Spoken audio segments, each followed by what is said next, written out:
No one could have known it then, but when Daytona International Speedway opened in 1959, it marked the beginning of a new era in American motorsport.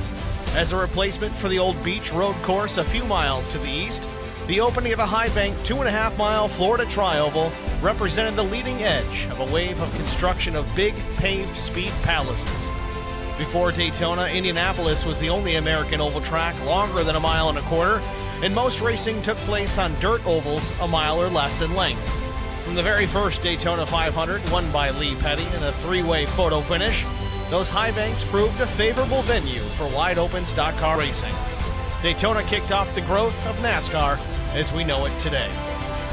Daytona International Speedway's infrastructure has grown and changed to such a degree that it would be almost unrecognizable today to someone who hasn't seen it over the last 2 decades. An amazing motorsports facility, but one thing hasn't changed over the past 6 decades.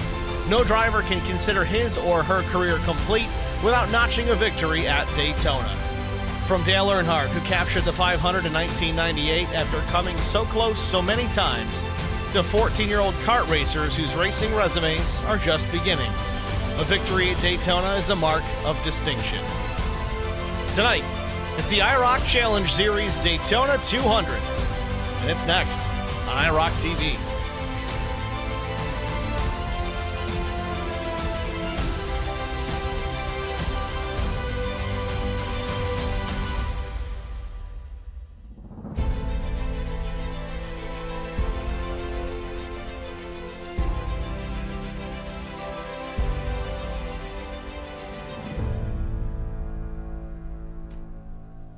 Good evening, everyone. Welcome to the virtual Daytona International Speedway for race number 1 of the IROC Challenge Series. We had the shootout last week, which kind of served as a qualifying session, so to speak, for tonight's event. No qualifying session tonight. It'll be set up by the finishing order last week. Those that did not make the shootout will start in order at the rear of the field. Let's take a look at the race details for tonight. 80 laps to get it done, 200 miles, of course. 78-degree ambient temperature, 56% humidity.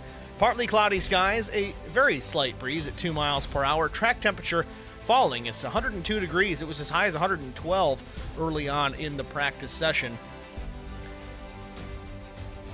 With that said, let's go down trackside, see where everyone's lined out in qualifying. Practice, that is. Fastest so far, it is the number 82 with Stan Carnathan.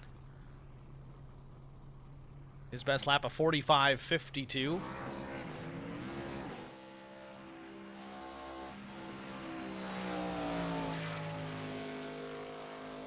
Second quick is the 88 of Jason Nilges.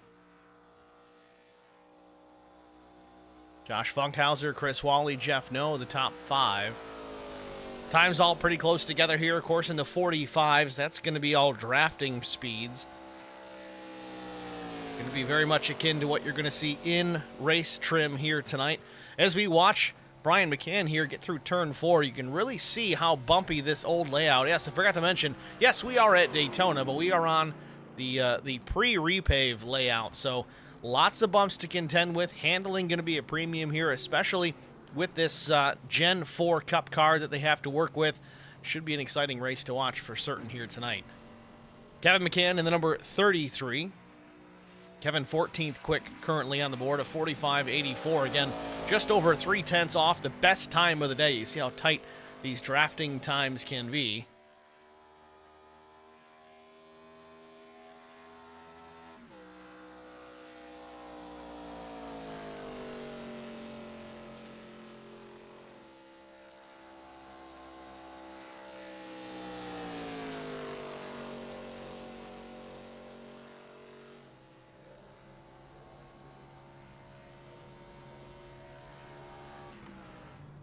Mike Hoach in the 00. Taking a shortcut through the grass. Ryan Honeycutt. It's 23rd quick on the board. Again, not really going to make too much of a difference as far as lap times are concerned here in this session, as it does tick down to 0. A little play time here at the end of practice. Again, we're not dealing with real cars here. You can beat and bang all you want. So with that, we're going to jump right into the race session. So let's get a look at our starting grid for tonight's Daytona 200. On the pole position, it's going to be the 33 of Kevin McCann. Starting in the second spot, Garrett Johnston. Row number 2, it's the 18 of Ryan Honeycutt and Brian McCann. Adam Johnson's going to start in the 5th spot. 6th goes to Matt Kopp. Brandon Mefford, the number 83, he'll start in the 7th position. Mike Koch, the 00, will start 8th. Jeff No in the 9th position. 10th goes to Tim Schofield. Stan Carnathan, the number 82. He'll start 11th. Neil Quick rolls from the 12th position in the familiar number 2 machine. Starting 13th, it's Brother Cook in the 23. Jaden Hopp in the 4 starts in the 14th position. Trevor Quick starting 15th. Doug Wysocki in the number 34 starts 16th. 17th starter, it's the 35 of Larry Bruner. Jason Nilges, I'm working on it. He even told me how to say it. I just got to get a rhythm on that one. He'll start 18th. Doug Thomas, the 47, starts 19th. 20th goes to John Osborne, the 44. Josh Braley, the number 28, starts 21st. 22nd starter, it's Josh Funkhauser, the number 81. Mike McDonald, the 16, starts 23rd. Zach Roethlisberger, the number 93. Wonder if he's related to Big Ben. We'll find out, I guess. He'll start 24th. Chris Wally, the number 51, rolls 25th. With William Tyndall, the number 62, starting, it's a mirror image, starting 26th. That's your starting lineup for tonight's Daytona 200, the IROC Challenge Series. First official points race of the season. Field rolling here on their first of, only one pace lap. They're working turn 2 right now, trying to get lined up here behind the official iRacing pace car. Before we get under the green flag here, we'll see if they can get organized here and situated where they need to be before we take that green flag. May go an extra lap, we'll see.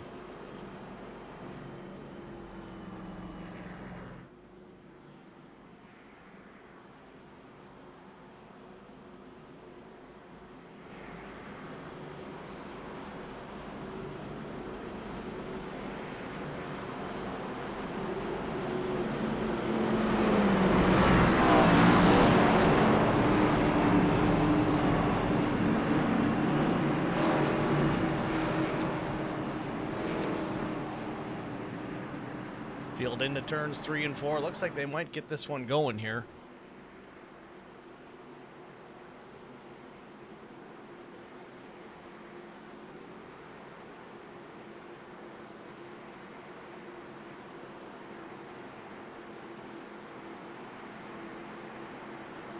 Pace car pulls off. We're going to get a green flag here. Kevin McCann leads them down. The green waves. We're underway from Daytona. Bad start for the 18. Checks up that bottom line. Kevin McCann with no draft help right off the bat. That's not going to be great, but Brian McCann looks like he's going to slot in behind brother Kevin. Don't know if that was planned or not, but if it was a good plan.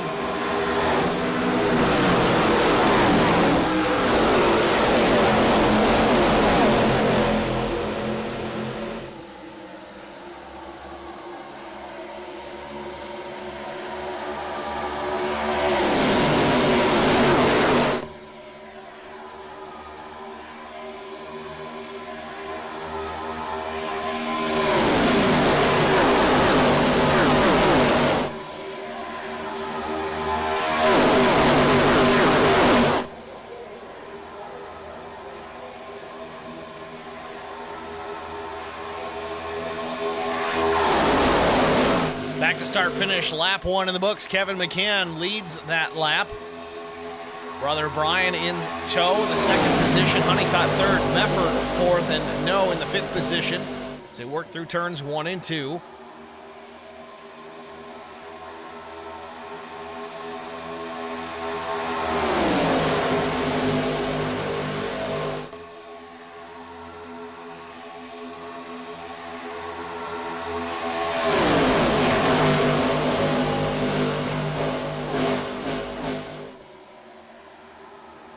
Really see how bumpy this place is. Trying to keep those cars pinned to the bottom line there.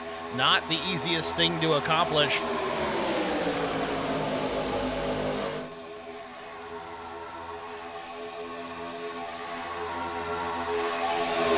Top 4 cars in single file here is the 5th place machine of Jeff No. Steps out of line, looks to the high side, seeing if someone's going to take the lead and follow him up there. No one going with him just now. He does have some company on the rear view mirror. That's Garrett Johnston, the number 32 machine, to his back door. Another car going up top side. That's the 82 with Stan Carnathan. Real quick top side in behind the 55 machine of Jeff No. Oh, we got trouble off turn 4. The 23 is around. Contact made. Big time wreck. I think that might have been Cook Quick. Indeed it is. Slides up into the tri-oval. Couple drivers collect the number 23 of Cook Quick, but it looks like he's still going to drive away from this one.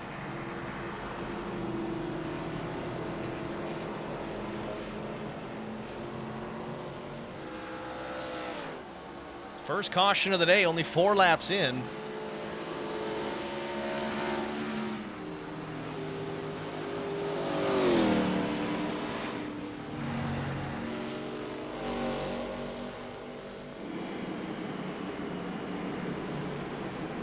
Well, let's see if we can get a look and see exactly what happened. We saw it kind of live here with Cook Quick out of turn 4.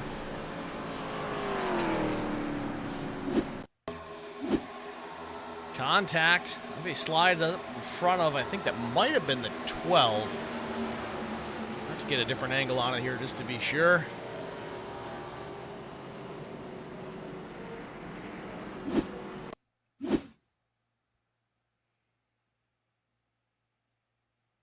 Cook definitely sliding up the racetrack in front of traffic. The 47 and the 22 get involved.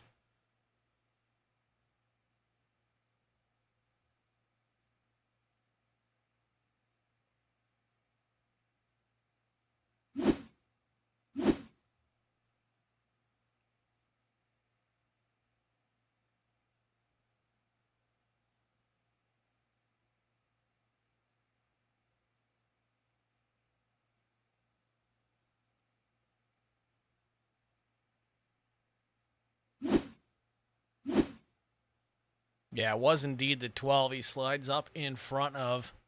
Really not a whole lot the 12 can do there to avoid Cook Quick. The 12 being Tim Schofield. Interestingly enough, not a whole lot of damage that I can see on the 23, considering how hard of an impact he took. In fact, I don't see any damage at all. We'll have to dig deeper into that. I'm not sure if maybe they've got damage turned off inadvertently. I don't think that would be the intent. But with that, pace car lights are on, which means we're under our first caution. We're going to step aside, get a quick break out of the way. We'll be back after this.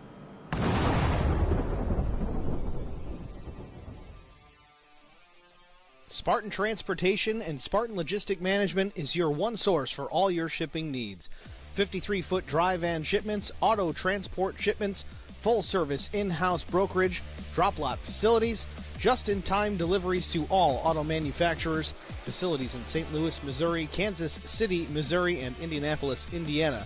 Spartan Logistics, LLC, proud sponsor of the IROC Series, Kyle Steffens, UMP Modified and Silver Crown driver, and Gordy Gundaker, World of Outlaws late model.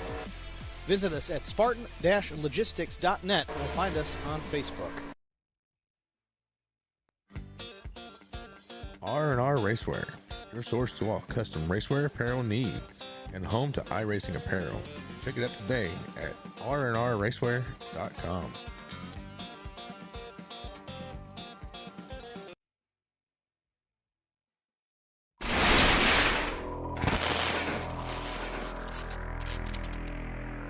Checkered flag. Contact and Brian Rose wins it. A photo finish at the line. Oh, we got a wreck. Will Hewitt's through the trial for the final time, and oh, they're wrecking. Big trouble. Vincent Short sneaks through, and I think Short.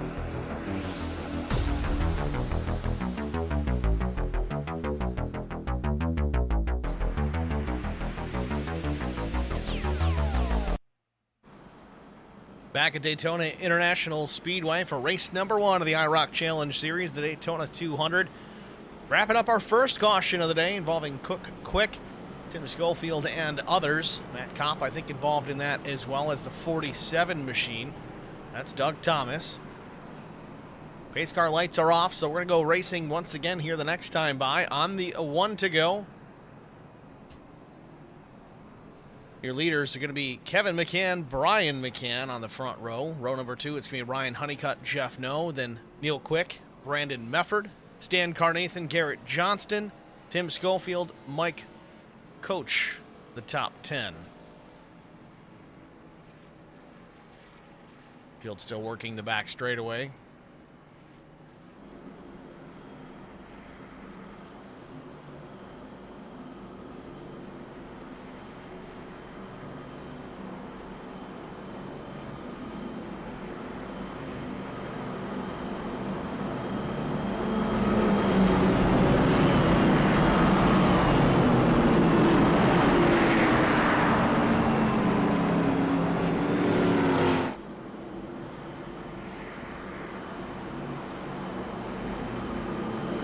Agonizingly slow under yellow flag conditions.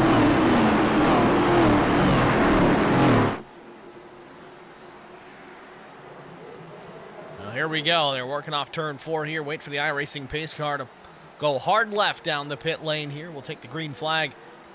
Get another restart in the books. Our first restart of the season.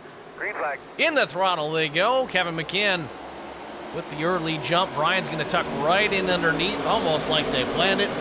Ryan Honeycutt tucks in behind the 3s. He work into turn number 1.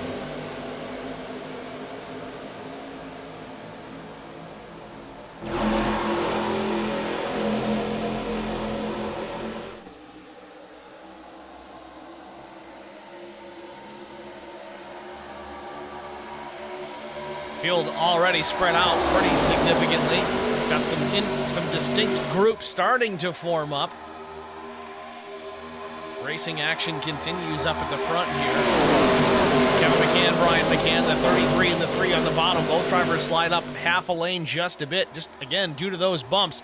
Out of turn 4, hard to keep that car pinned to the bottom, especially if you're used to the current configuration, the current layout here at Daytona. Honeycutt get a nose out in front here. He's going to lead this lap for the time being. McCann's squared goes to the bottom here. They get the push back to the lead. Kevin McCann just about clear the 18, but he's going to stick with the 3 of Brian McCann out of turn number 2. We've got better numbers on the bottom right now, but topside, those 3, trio there on the outside, the 18, the 2, and the 55. A little bit more organization between those 3. And then you've got the 00. Mike Coach coming up into the mix as well. Again, you see it happening over and over again. The cars can't keep them pinned down to the bottom. That's going to continue to be an issue, I think, until these guys figure out how to make that turn number 4 work.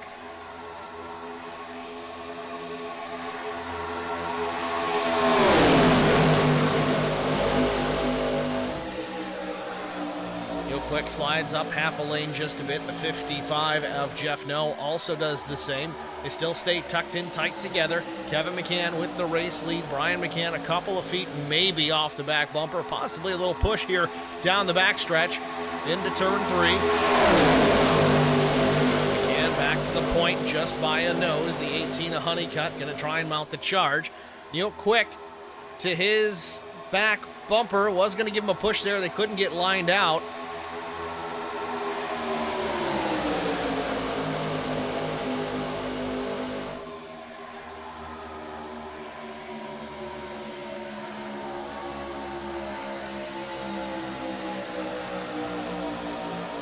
Right on board with Neil Quick.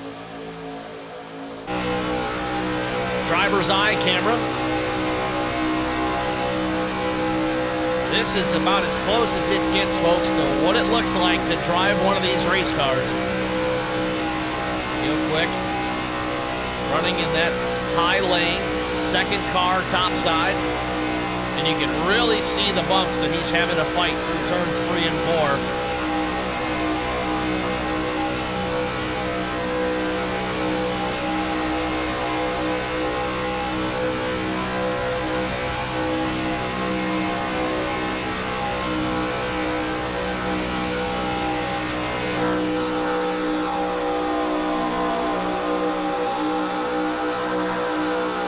Run out of 2, maybe a little push here. Got to get square.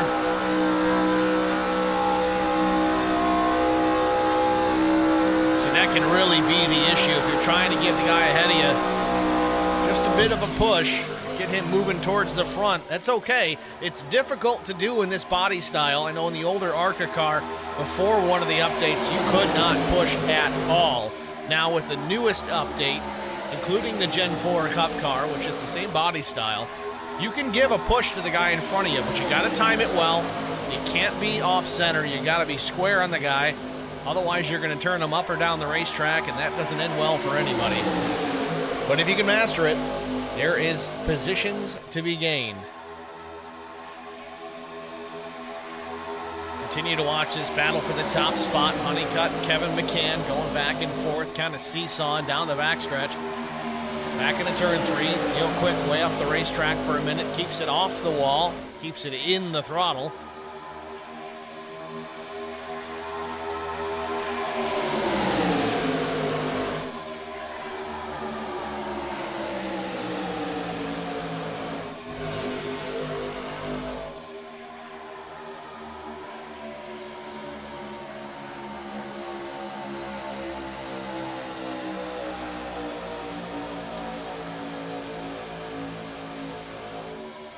Got to hand it to these guys. I know we're only about 14 laps in here, at least approaching that. Big bump from Brian McCann. That was a pretty aggressive push to brother Kevin. These guys have done a great job keeping it together, keeping everything under the green flag. Again, it is very early here at the Speedway. Again, 80 laps the race distance.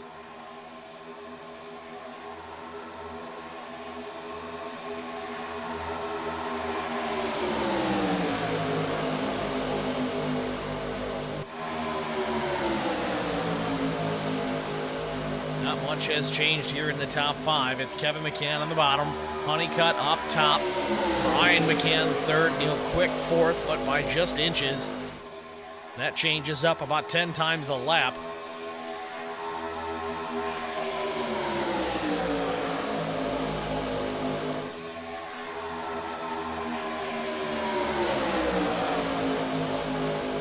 Oh, Kevin McCann slides up a bit, almost contact with Ryan Honeycutt. Puts some left wheel in it, stays off the door of the 18.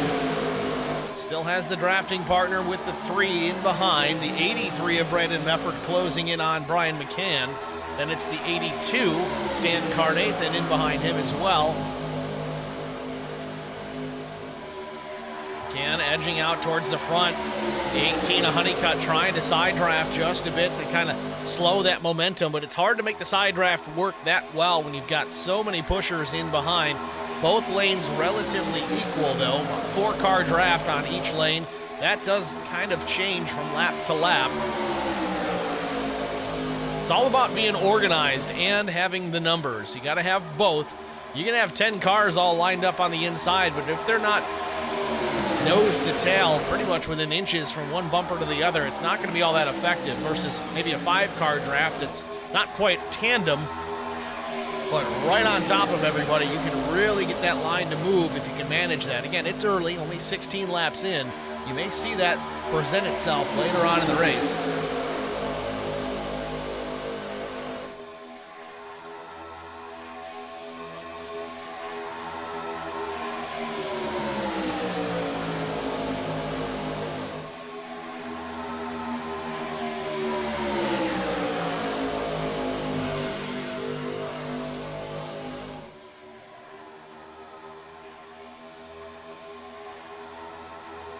Oh, things getting a little hairy in behind. 5 of Chris Wally might have got a piece of the outside wall on a turn 4.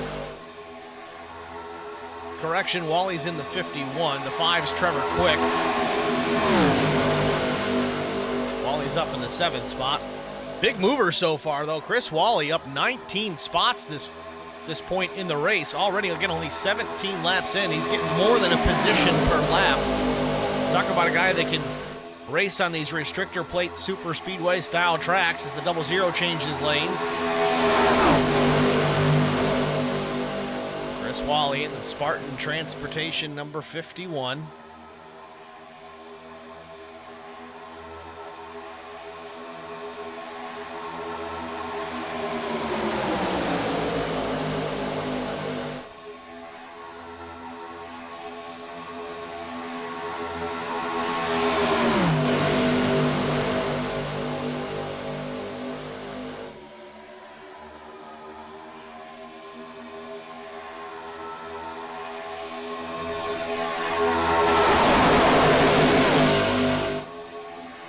This whole field is formed up 2 by 2. It gets a high-speed pace lap as they work turn 3. Handful of cars way off the pace. I don't know if something happened back with that second pack, but they're about a quarter of a lap behind this lead group.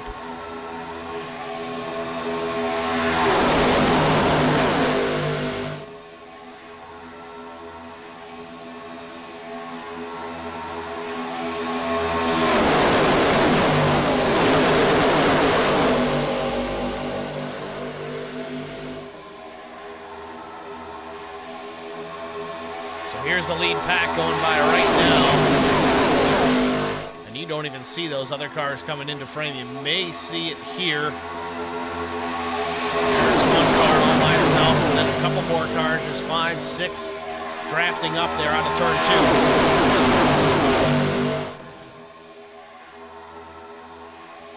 2. Curious what has happened there to put those guys so far in the back.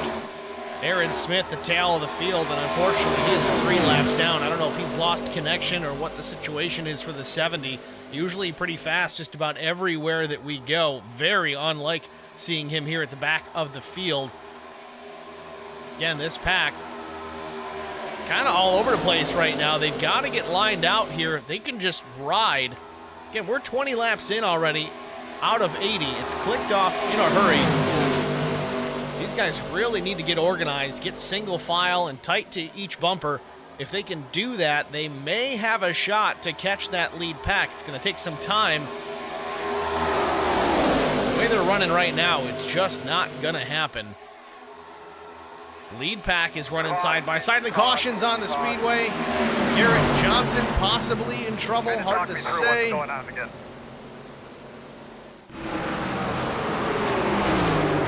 Sure what has triggered this, but we'll get a look at it hopefully here in just a moment. Doesn't look like it was Cook quick. Get Cook involved in our first caution of the day.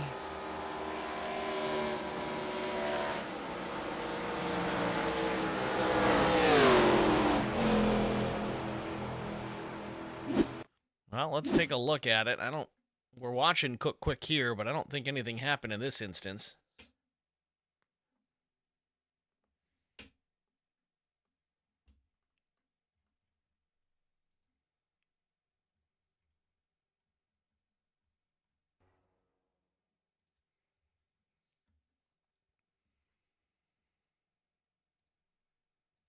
Let's check Garrett Johnston. It looks like he might have been trying to get to pit lane here. Maybe we'll get some more information out of this.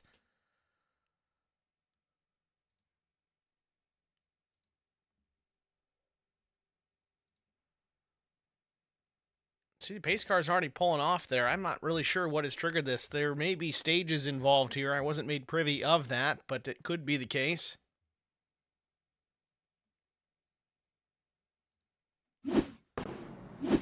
Nevertheless, pit road is open and we've got takers.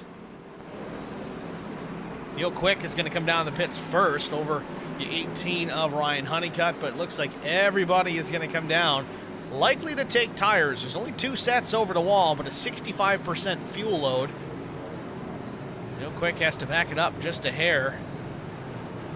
He's going fuel only for sure. Kevin McCann's taking some tires. And Neil Quick's going to win the race off of pit road. Zach Roethlisberger's going to roll P2. Jeff No gets out 3rd. Jayden Hopp 4th. Brian McCann 5th. So with that, we're going to step aside to get a break out of the way while we've got this caution. We'll be back after this. I met Marcos Garza when we were doing radiothons for St. Jude Children's Research Hospital. We needed sponsors to help us raise money, and he's always the first one to jump in. I would describe Marcos and his team as upstanding, someone you can trust, and he is just a genuine guy. Marcos has been very generous. He has a genuine concern for people. You need somebody that cares about you. And that's what Marcos is, and that's pretty much what this firm is. The Garza Law Firm. Let us help.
Spartan Transportation and Spartan Logistic Management is your one source for all your shipping needs. 53-foot dry van shipments, auto transport shipments, full-service in-house brokerage, drop-lot facilities, just-in-time deliveries to all auto manufacturers, facilities in St. Louis, Missouri, Kansas City, Missouri, and Indianapolis, Indiana. Spartan Logistics LLC, proud sponsor of the IROC Series, Kyle Steffens UMP Modified and Silver Crown Driver, and Gordy Gundaker, World of Outlaws Late Model. Visit us at spartan-logistics.net or find us on Facebook.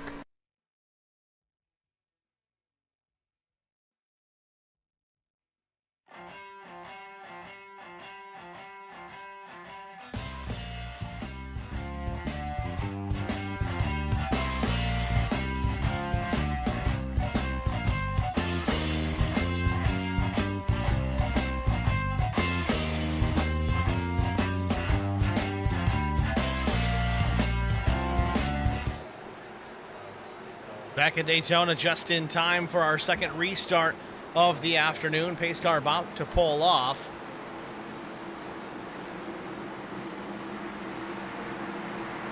Green, green, green.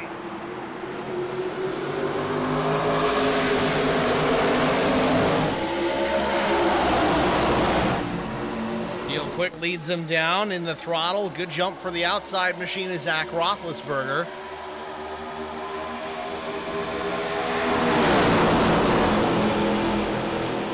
Guys can maintain the track position with the older tires. They went fuel only on the stop. That was the case for at least our top three, Roethlisberger, Quick, and Hop. A handful of drivers doing the same, but it seems that most of the drivers, well, I'd say it's about 50-50. Did tires, some did fuel only. We'll see how that plays out. And tires are premium here this afternoon as only 2 sets available over the wall.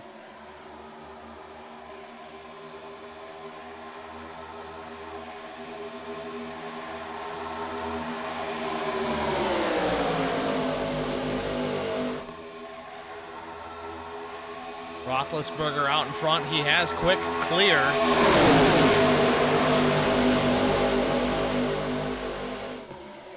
Stays up in front of the 4. Likes the outside for now. The 4 of Jaden Hop.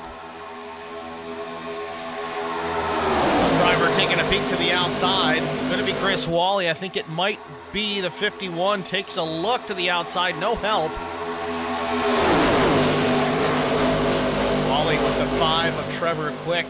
Just too far off the back bumper to give him the push. Oh, a little slip there in that second row.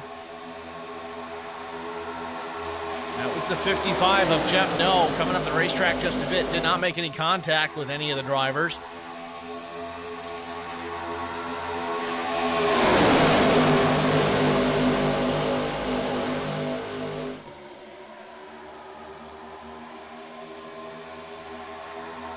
No, somebody way out of line. It is the 55 once again. Jeff No having a trouble off turn number 2. He's going to jump down to the apron here. May even just choose to go to the back after that little slip up. And we're not halfway just yet. There's still plenty of time to work your way back towards the front. But some of these guys that took tires, or did not take tires for that matter, might be regretting that decision. They've certainly got their hands full here at the front of the field, though it's working for now. Roethlisberger and Quick, the top 2.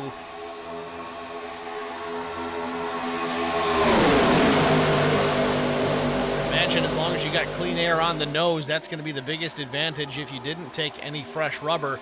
Out of turn number 2 once again, down the backstretch. You got some guys peeking to the bottom here, maybe just trying to get some fresh air on the nose of those machines, trying to keep the engines cool.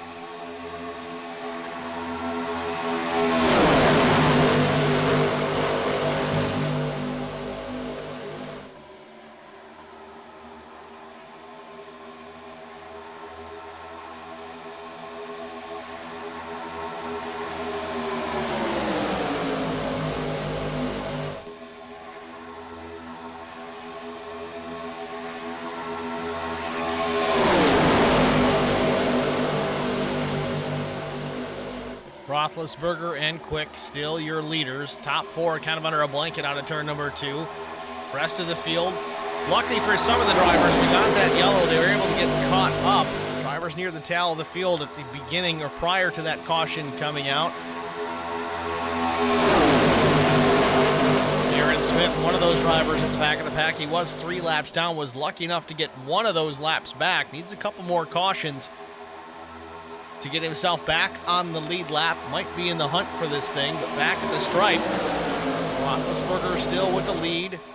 Again, can clear the 2 of Quick and drop down if he so chooses, but opts not to.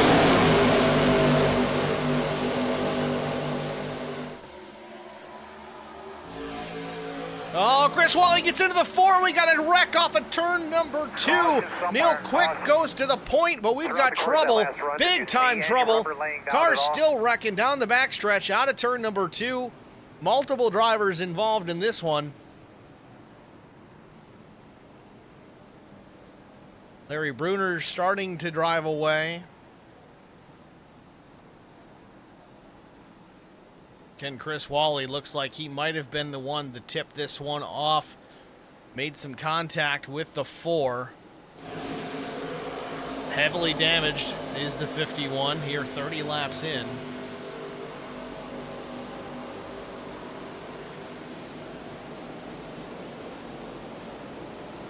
Well, let's get a look, see what happened. A little late in it. Let's back it up a little further. So you see the 51 top lane, third car in line in that top lane, gets into the back of the 4. He was trying to go to the outside, just didn't quite time it perfect enough. He's going to clip the 4, Jaden Hopp. Now Hopp's going to come down, clip the 82. Just talk about domino effect. Chain reaction crash. The 93 of Roethlisberger goes around. You're going to see the field's going to really come through and pile into this. 81 of Josh Funkhauser gets in there. Brandon Mefford. Wally goes on his side. Does he go all the way over? He does. Big time wreck here at Daytona.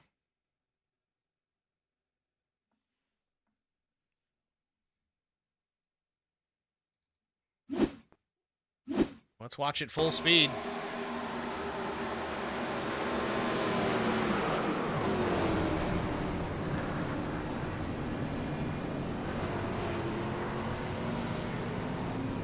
Big time hit for Chris Wally.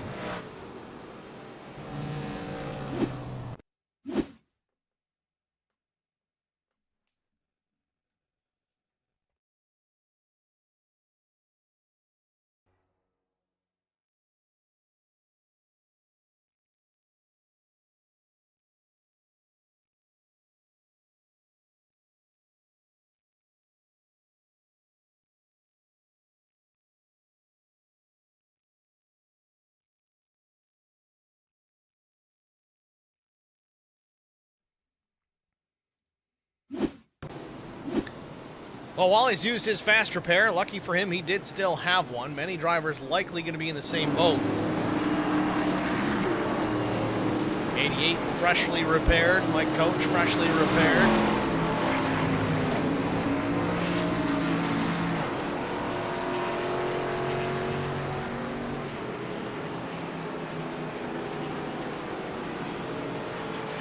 It's like some drivers who opted to take fuel only on the previous pit stop, previous yellow, decided now is the time. Come down and take tires. Neil Quick did just that. But really, Neil did a good job here because well, I don't know, maybe he just topped off because it was only a 6-second stop. It might have been just for more fuel, and he was still one of the first guys out. John Osborne, the first off of pit lane. Mike McDonald stays on the racetrack, does not pit this time, so he's going to inherit the top spot.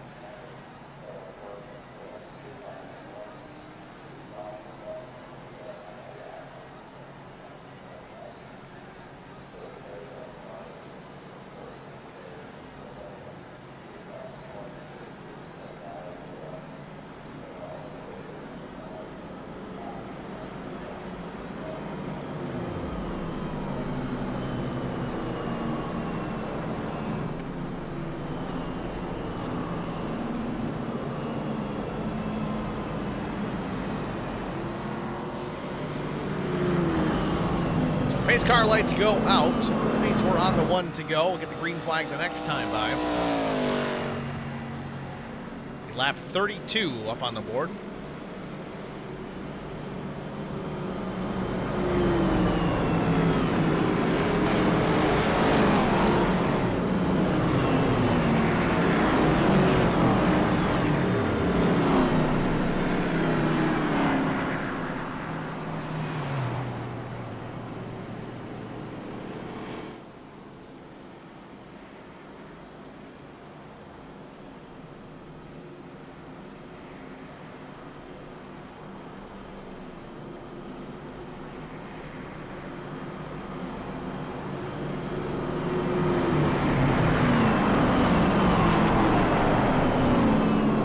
Look at our top 10 before we go back to racing here at Daytona. Mike McDonald, John Osborne, Neil Quick, Trevor Quick, William Tyndall, the top 5, then Doug Thomas, Garrett Johnston, Doug Wysocki, Larry Bruner, and Cook Quick, the top 10. Other notables, Brian McCann, Kevin McCann, early leaders here back in 17th and 18th positions. Zach Roethlisberger back in the 20th spot after being involved in that incident while running in the 2nd position. Out of turn number 2. And looks like Doug Thomas, I don't know if he's out of fuel, if he's just dropping to the back on this restart.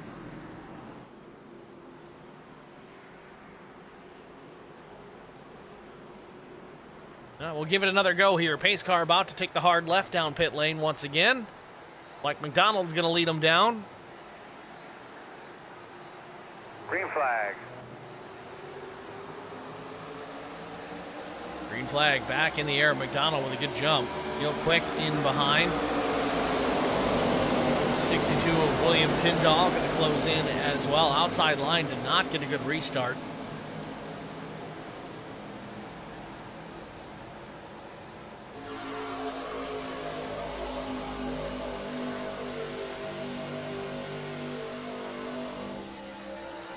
Takes some time to get these cars back up to full song.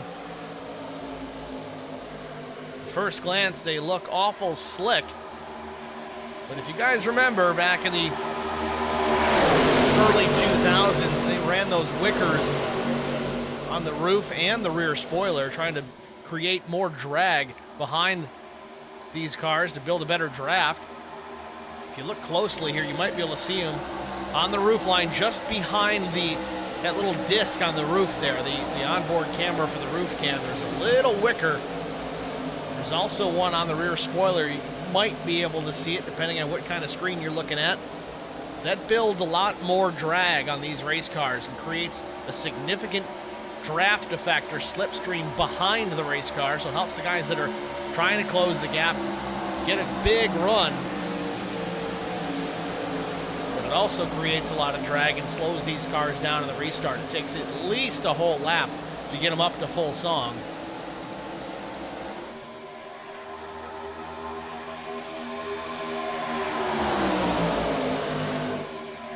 The stripe, Quick leads it, I think. It's hard to say. It was a close one. Quick with the nose out in front for now, but McDonald battling back on the bottom. Quick's got the 44, John Osborne giving him a push. Drafting not the greatest up in the top line, and the 62 hits the bump and slides up the track, almost making contact, avoids that.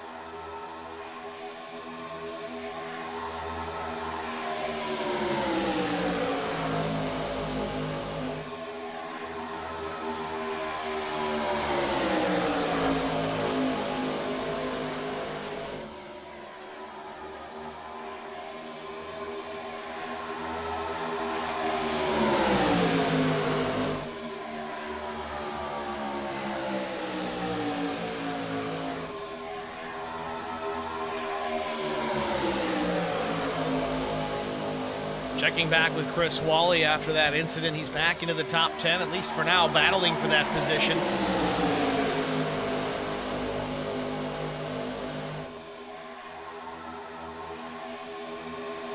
Brian McCann and Kevin McCann further back in the pack, running 14th and 15th.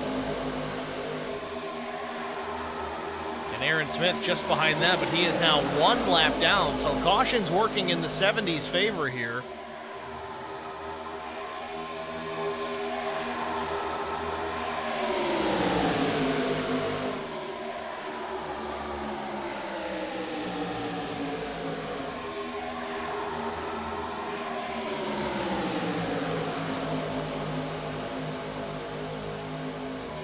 McDonald still with the lead, but again, it's by a very narrow margin. The 16 just keeps inching that nose out in front.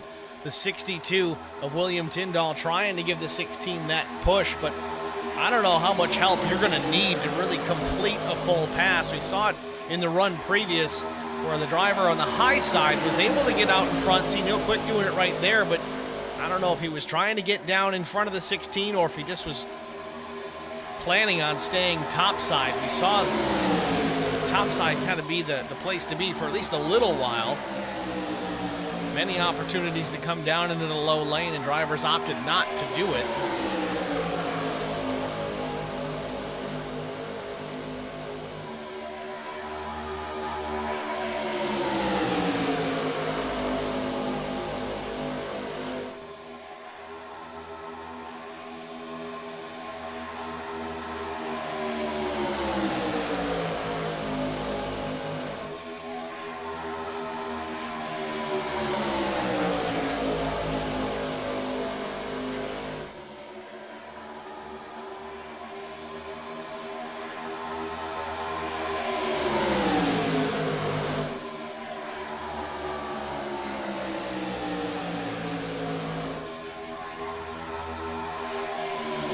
Closest battle on the racetrack really is for the top spot. No one's pushing the issue too hard at this point.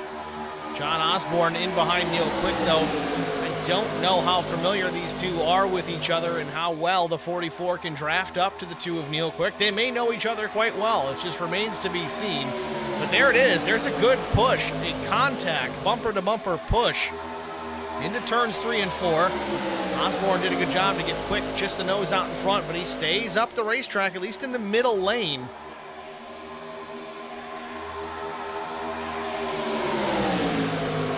Now, really, that could just be a matter of, okay, I trust this guy that's in behind me, or I just prefer to have the outside lane versus being on the bottom. I know traditionally, at least in my experience, I always like to be on the bottom, kind of hug that yellow line the whole way around the racetrack. As long as you don't open the door, you might be okay. But we have seen a couple of times here tonight that the outside line is able to build a run and make the pass enough to clear and come down, but multiple times they're opting to stay topside. The sun comes back out. That's going to change the track temperature here. Guys have their hands full already on this older surface here at Daytona.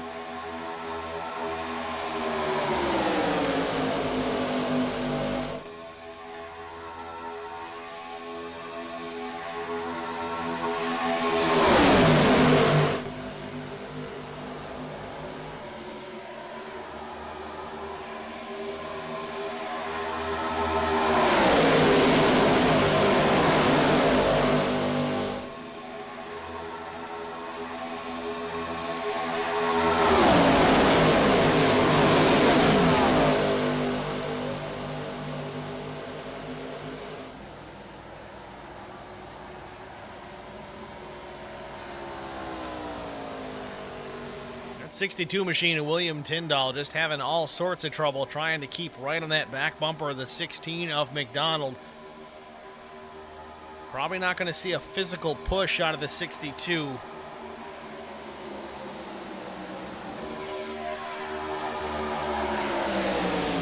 See these cars bottoming out in the corner. Sparks coming off the 16 at a minimum. He exited turn number 2. Talk about McDonald and the 62 of Tyndall. Tyndall not likely to give the 16 a physical push. Oh, and he slides up the racetrack again, almost making contact with Osborne. That's really the reason why he's having a difficult time staying attached to the 16 of McDonald. You just have to worry if he's going to try and give that car a push. If he has to make an adjustment as far as where he is on the racetrack while he's making contact with McDonald, it's going to spell a disaster for just about everybody in the field. Just got to be careful out here at the front of the field. You can't risk a big mistake because they're all going to barrel in. We do have two distinct packs starting to form up, though. Neil Quick thought about going to the bottom. I think Osborne was trying to stick to the back bumper. They got lucky they didn't turn each other there.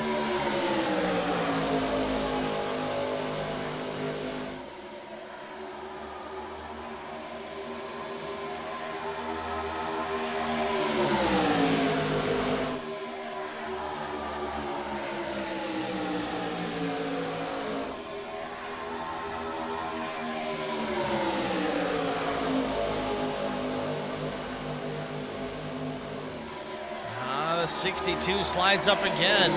That bump is treacherous, and the 47 starting to slide up. I think he was just trying to stay low. Doug Thomas, we saw him drop to the back on the restart. I don't know what the reasoning for that was, but he lost the draft. Now he's gone a lap down. Almost a disaster there as the 47 came up the racetrack almost into the leaders, creating a three-wide situation that nobody was expecting.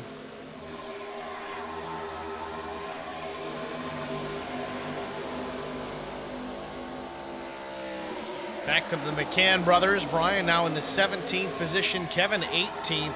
I don't know if this is strategy based as these guys are planning to be out towards the back here. We are past halfway, lap 45. Lap 40 was our halfway point, of course. I wonder if these guys are just waiting for the carnage to unfold. Get that big one out of the way. Hopefully they don't end up in it and then decide to go push the go button here and work their way towards the front.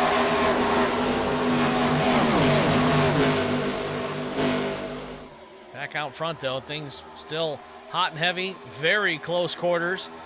Position-wise, not much has changed. You've got relatively equal numbers top to bottom. They're all pretty well organized. Makes things awfully difficult to complete a pass in any way, shape, or form unless you really try to hang somebody out to dry. Slides up just a bit, pulls it back down to the bottom. Osborne the 62, sorry, Tyndall the 62. Garrett Johnson, the number 32 machine, he runs fifth with the third car in line on the bottom.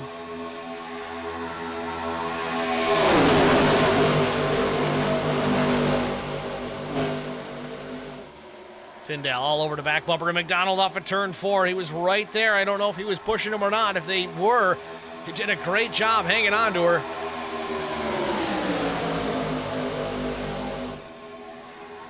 One car leaving the pit lane.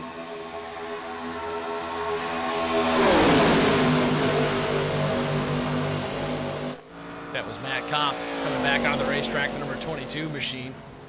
Been in the pits for a while. I don't know if he burned a fast repair early on or didn't have it checked and got stuck there with a lot of required.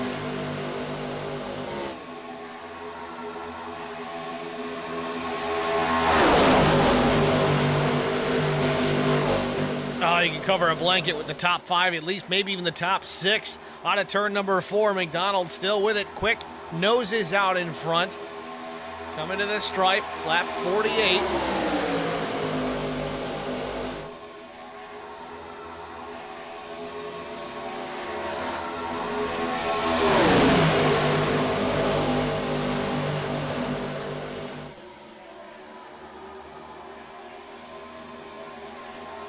Quick, the number 23's worked himself up into the 6th position. Now working on the 5th spot. Slow car to the outside.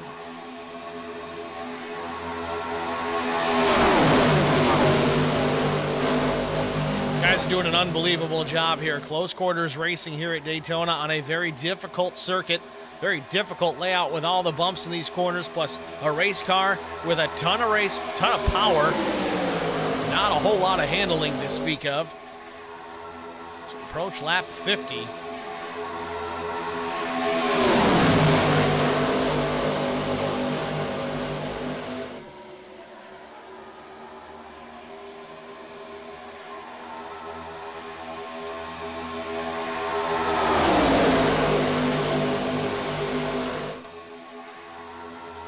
Tyndall doing a good job pushing the 16 now into turn number 3.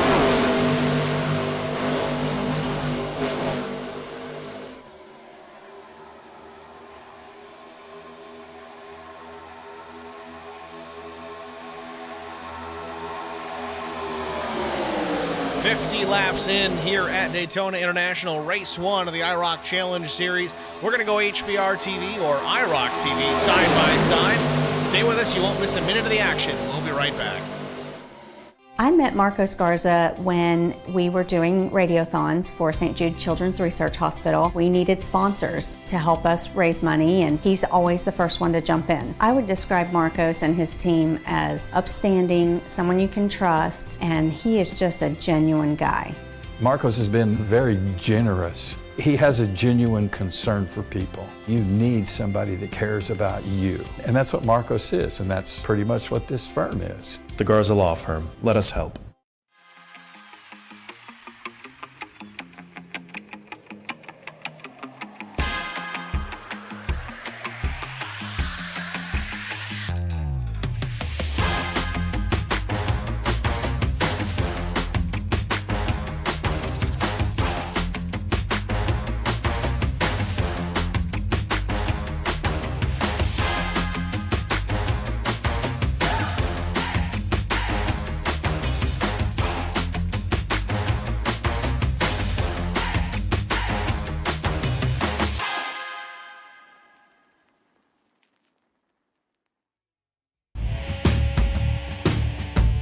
I think we're under caution here.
Back at Daytona International Speedway, working the caution once again. Take a look, see what we can come up with here as far as what put us under the yellow. Certainly an incident on the Speedway. Multiple cars once again. We've already had one big one. Looks like we've had another.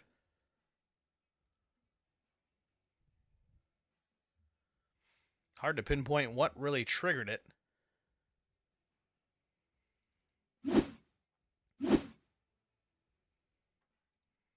Try to back this up frame by frame here and see.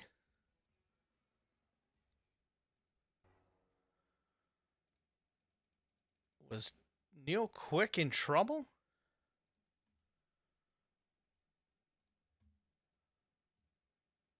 .44 gets to him mid-corner, tries to give him a push. You really can't push with these cars in the corners, and it sends the two into McDonald, and then it slows the momentum of Neil Quick in front of traffic. We talked about this being a possibility early on.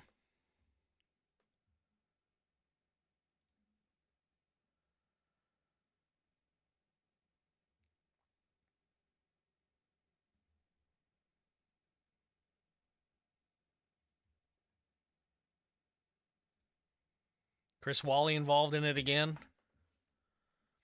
See if Chris is able to avoid contact with that inside wall. He doesn't have a fast repair to rely on.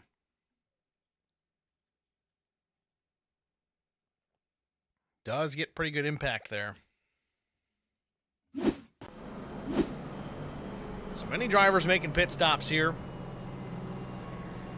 Just started lap 53. We are on the 1 to go, so restart coming lap 54. Top 10 rundown here looks like John Osborne, Kevin and Brian McCann. Your top three: Zach Roethlisberger fourth, William Tyndall, Michael McDonald, Tim Schofield, Jaden Hopp, Larry Bruner, Brandon Mefford, in various order within the top 10.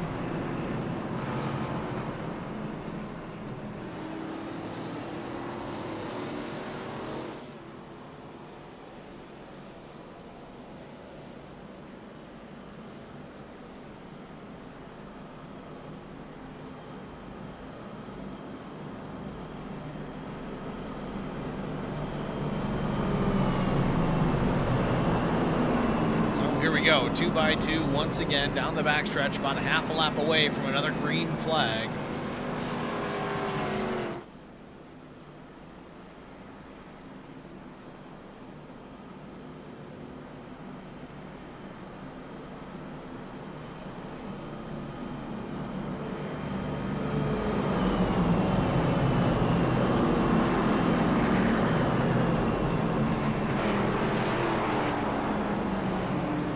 So with all that, we've talked about Aaron Smith a bunch here tonight. He's currently 21st, but he is finally back on the lead lap. Remember, at the start of this race, he was 3 laps down, but through the cycle of cautions, he's been lucky enough to get that lucky dog, get himself back in contention here.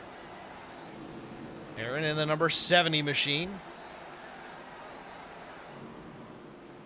Not going. Gonna wave it off here one more time to get back to green. Field still trying to get formed up 2x2, trying to make sure we got the order right as well. Gonna go one more lap. In fact, some drivers gonna peel off, take advantage of that, top off the tanks. But we're gonna jump out, we're gonna take advantage too. Get another break out of the way, we'll be right back.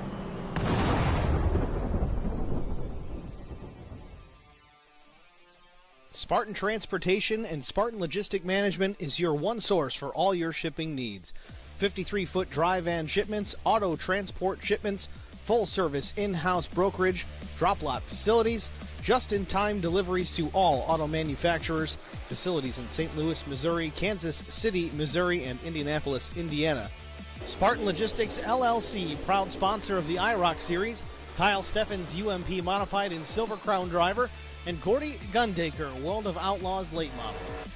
Visit us at spartan-logistics.net or find us on Facebook. R&R Racewear, your source to all custom racewear apparel needs, and home to iRacing apparel. Check it out today at rnrracewear.com.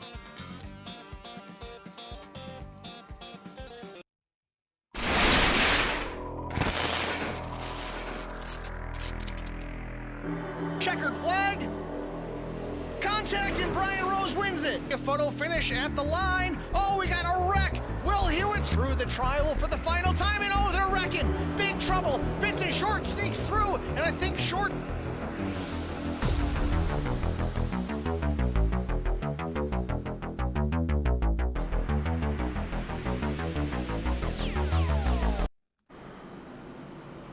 Back at Daytona International Speedway, still working our fourth caution here, getting ready to go back to the green flag. Field is in turns 3 and 4. Just waiting for the iRacing pace car to pull down pit lane and for Barney to wave that green flag.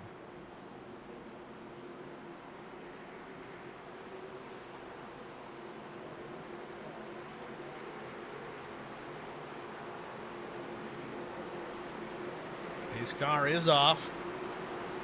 Green flag. And green flag waves. We're back racing from Daytona. Osborne in the throttle. Kevin McCann to the outside. Brother Brian McCann to his left elbow. Osborne goes up. The racetrack opens the door for Brian. They're not even up to speed yet. Draft isn't going to come into play too much until they get to the end of the back straightaway. Osborne was trying to make a decision. What lane do I want? He goes back to the bottom in front of Brian McCann. Leaves Kevin without any drafting help, at least out front. But the 93 of Roethlisberger is going to pull into the back bumper of the 33. Maybe give him a push down the backstretch.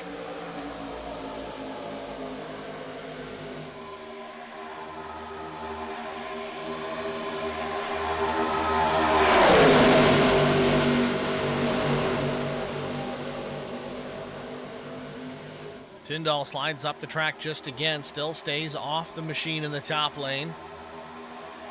Back to the stripe. Osborne leads it for now. McCann now with the nose out in front. Headed into turn number 1. Roethlisberger there. The 16 of McDonald in the third position in the high lane. Overall, finished running in P6. Tim Schofield in the 12. He runs 7th.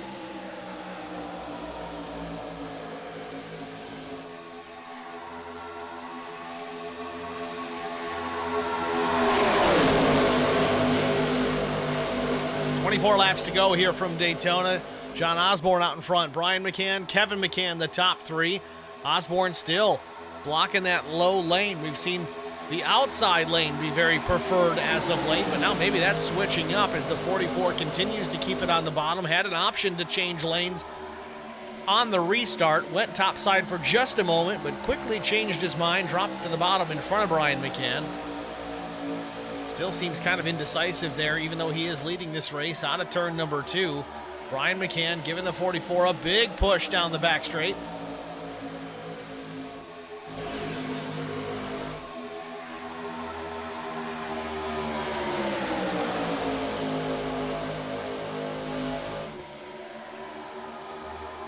Keep seeing that number 62 slide up the racetrack and almost contact with the 44 and the 3 of Brian McCann. Osborne forces McCann to the bottom, but it opens the door for Kevin McCann up topside. We're 3 wide for the moment. Out front for the lead, the 62 giving Kevin McCann a push up the middle. Which way will he go? Will they keep it off the doors? Oh, real loose is the 44, and he gathers it up. Great save. He's going to lose the lead, but he's going to live to fight another day. He had that thing all crossed up. Got it down to the apron. Reminds me of Kyle Busch back in the day. Kevin McCann now with the race lead, but the bottom line is trucking, and look who's there. It's the 70 of Aaron Smith, a nose into the 3rd spot already. He was 3 laps down at the beginning stages of this race. Quietly took care of his stuff, waited for those cautions to fall as he probably expected that to happen. Finds himself on the lead lap here, solidly in the top 5 with 21 laps to go.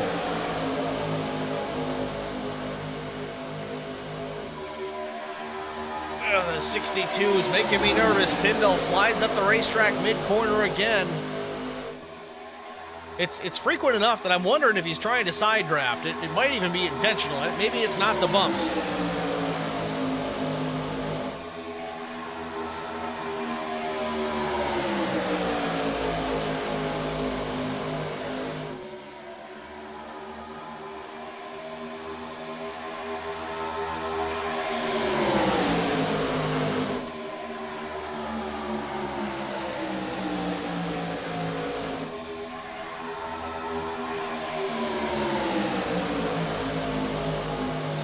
of Tyndall goes to the point with the push from the 70 of Aaron Smith.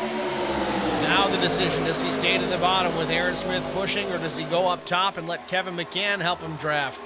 I think you got to stick to what got you there right now. With Aaron Smith on your back bumper, you really can't go wrong until he decides that he wants your spot.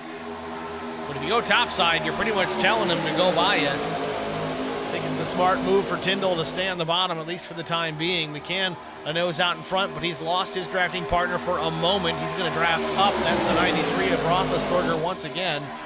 Back to the stripe, at the stripe. Tyndall's going to lead it.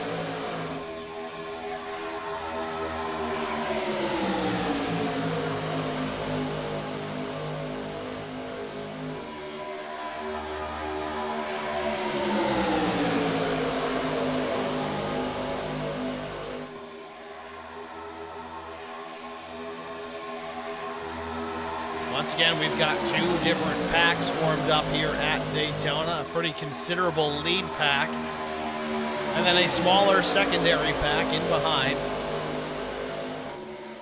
One car way up the racetrack might have scraped the wall, stays off, it gets the wall again, straightens it back out. That's the 51 of Chris Wally. He did a good job hanging on to her. Unfortunately for Wally, though, he's going to slip back. Currently in the 13th position, but with that said, he's up 13 spots even still from where he started today. Trevor Quick just in behind Wally. Jeff Noe in the 55. He was a front runner for a time early today. More action out front. Kevin McCann And now Aaron Smith on the attack. Takes the top spot from the 62 of Tyndall. Aaron Smith to the point. The 4 of Jaden Hopp follows him through. And the 44 of John Osborne is going to come into the picture as well. Oh, we got trouble off of turn 4. The 16 of McDonald in the fence. Kevin McCann gets a piece. So does the 18 of Ryan Honeycutt. I do, sir. They both slide through the grass. Our 5th caution of the afternoon. Now the good news for Kevin McCann, if he can make it back around and stay on the lead lap, pretty sure he still has a fast repair at his disposal.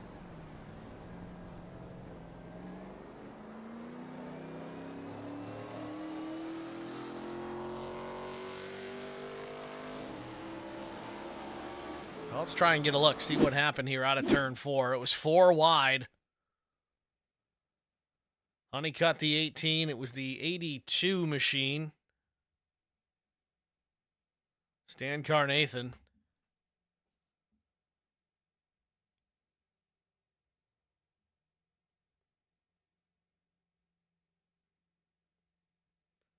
Just not enough room to make that one work.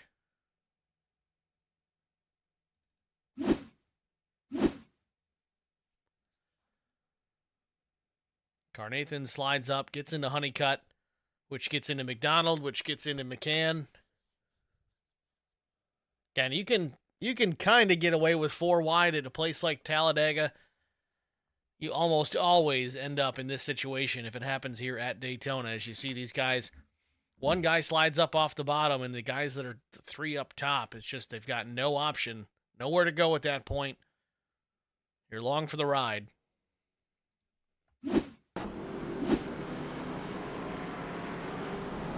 So Kevin McCann, a beaten and battered number 33 Chevrolet. He's going to come down pit lane here, likely burn a fast repair. I don't know if he's got tires remaining over the wall, but if he does, now is the time.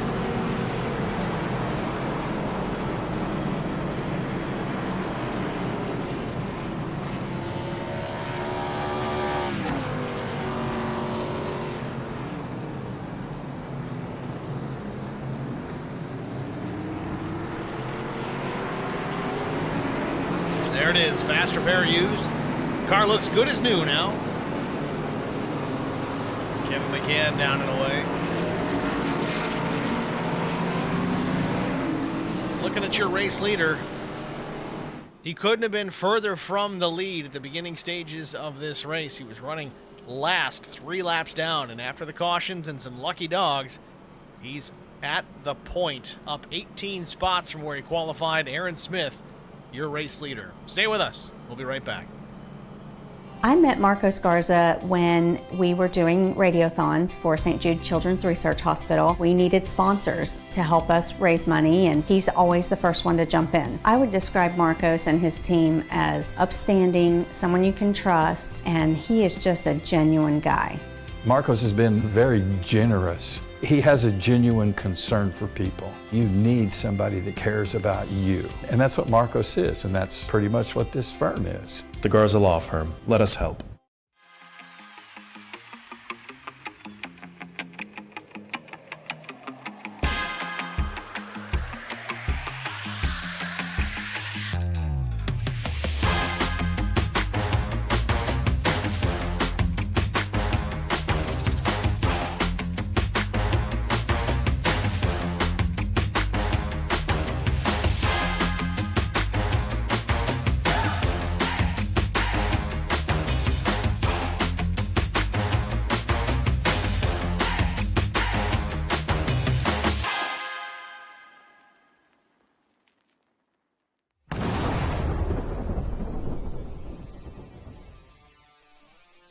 Spartan Transportation and Spartan Logistic Management is your one source for all your shipping needs. 53-foot dry van shipments, auto transport shipments, full-service in-house brokerage, drop lot facilities, just-in-time deliveries to all auto manufacturers, facilities in St. Louis, Missouri, Kansas City, Missouri, and Indianapolis, Indiana. Spartan Logistics LLC, proud sponsor of the IROC Series, Kyle Steffens UMP Modified and Silver Crown Driver, and Gordy Gundaker, World of Outlaws Late Model. Visit us at spartan-logistics.net or find us on Facebook. R&R Racewear, your source to all custom racewear apparel needs, and home to iRacing apparel. Check it out today at rnrracewear.com.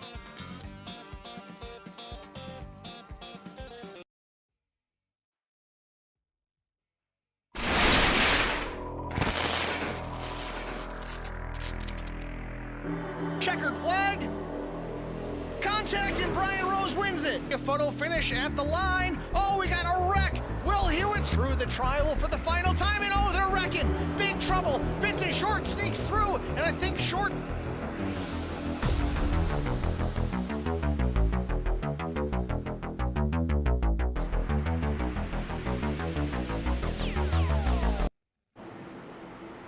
Back at Daytona once again, wrapping up caution number 5. Coming to 14 laps to go to settle it here at Daytona. Hopefully we can make it a clean one.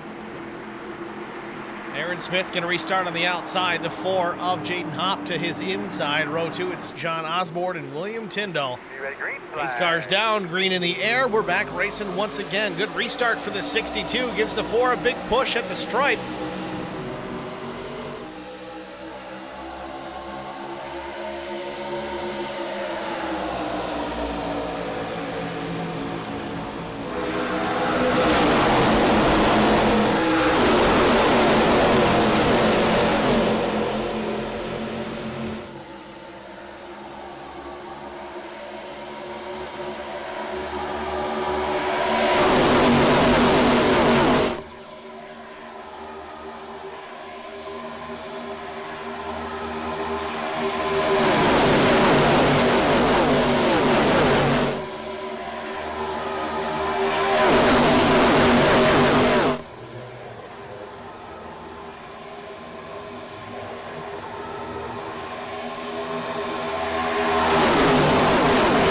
Racing right now, I really don't think they're going to make it back to that final lap without another wreck. We'll see. They're still formed up awful tight here. Aaron Smith to the outside in the second spot. Osborne half a car in front through turns 1 and 2 down the backstretch. Right on board here with Jaden Hopp.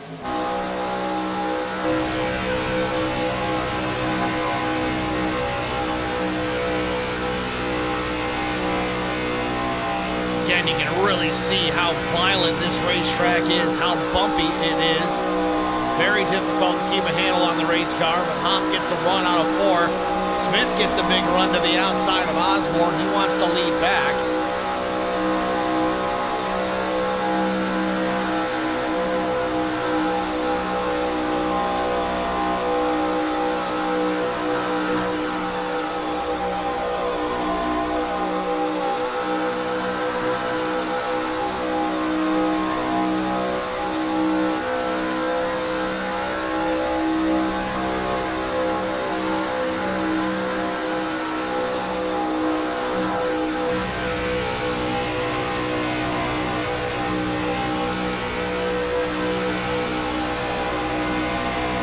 Really got to give these guys credit. I cannot imagine how difficult it is to run here. And it's a close quarters battle there. Neil Quick, maybe some contact. Oh, and around goes the 51 of Wally once again.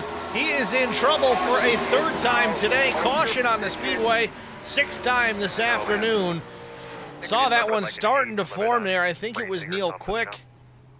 Might have gotten into the 51. We'll have to go back and look at it.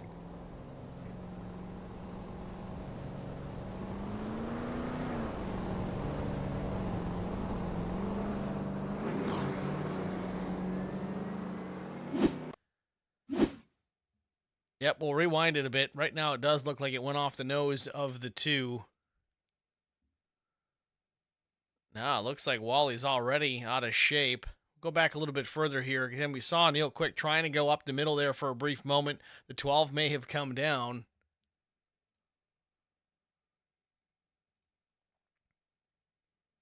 Try and get a good camera angle on it.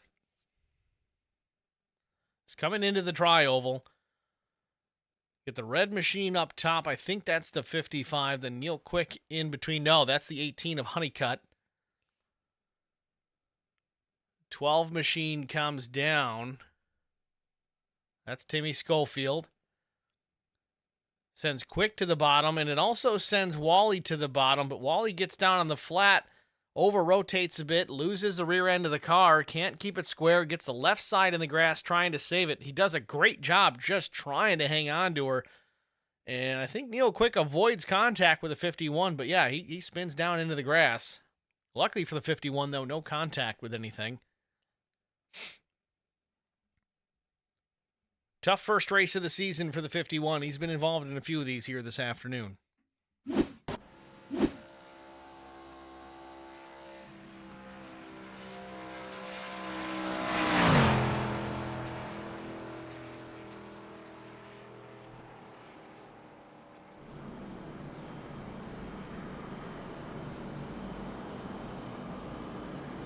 Mike McDonald's going to take the opportunity to hit pit lane here. I don't know if he's got an extra set of tires remaining or what his story is. Certainly some damage on that machine. Don't know what's triggered that. Could have been pre-existing. Maybe burned a faster pair early. We'll see.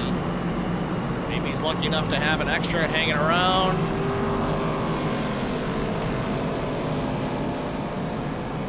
Now just topping off for fuel. Chris Wally looks like he's doing the same, making sure everything's good.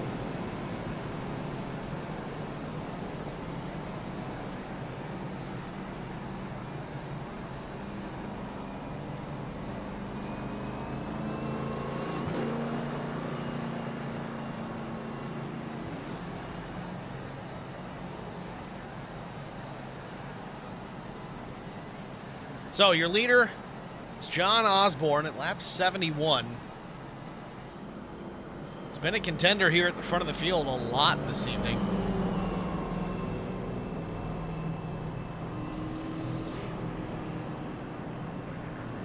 Could get this 1-to-go signal next time by. That would be lap 72, which would put us at lap 73 for the restart.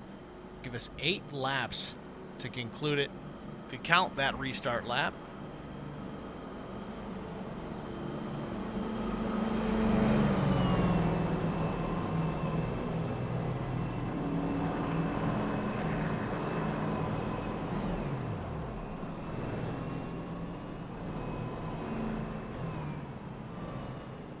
Trying to follow up here on the stream chat. There's only a couple of you. Do it a little bit differently here with the IROC series as far as how we do the stream, and it's really it's my bad here for not checking that stream chat. Rough night for a few. Love the number 4. We had that S4 guy jumping in as well, saying HBR TV sitting at 596 subscribers. 4 more to the big 6. And he means 600, folks. Glad he brought it up. I noticed it myself earlier today. If you guys could jump over there, if you're not already a subscriber of HBR TV on YouTube, that's youtube.com/@HBR TV and the number 1. Give us a like, a follow, and a share, and a subscribe. That would be huge. We really do appreciate that. We got our repeat 1975. McCanns are very strong and can never be counted out. That is 100% the truth. Same goes for the 70 of Aaron Smith. You want to talk about overcoming adversity. He was 3 laps down earlier on today. Now he's running 3rd.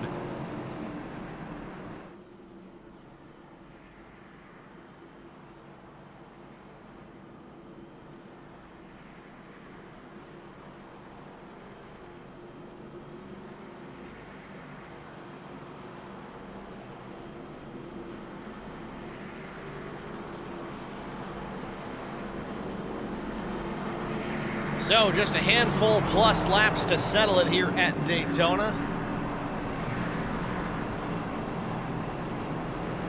John Osborne appearing to be the race leader here. He's going to opt for the inside lane. Repeat 75 says Aaron was very strong in season 6 as well. He's been strong in everything and everything. I remember I ran an IROC Challenge Truck Series. It was just a 6-race season to make the main IROC series. Aaron kicked our behinds quite a bit. He was in that with us. I thought we were good to go with the road course side of things, but no, Aaron's fast there as well. So not really a weak point for the number 70.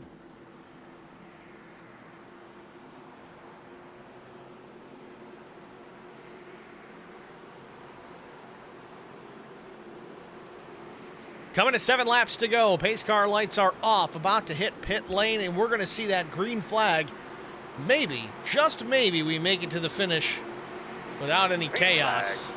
It's Daytona, folks. I don't know. We'll see. Green flag in the air. We're back racing. Hop gets a nose out in front on the initial jump.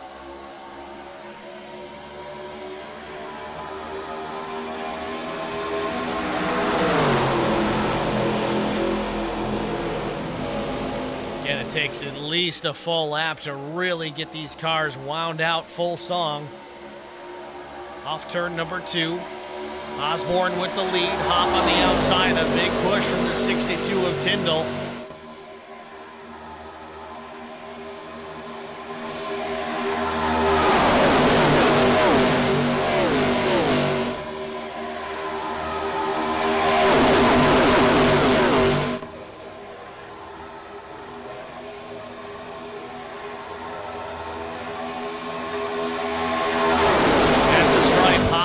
And oh, we got trouble. The leaders are spinning and wrecking off the start-finish line. The Ford gets through without contact with the wall, but Osborne gets a huge piece of that unprotected barrier. Some drivers still sliding after the fact. The 88 machine.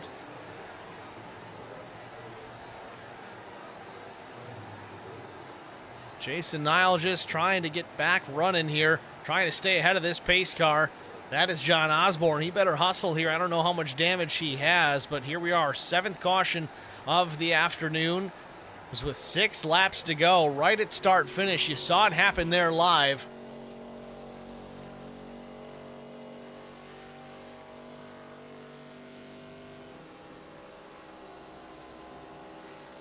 Well, let's get a look.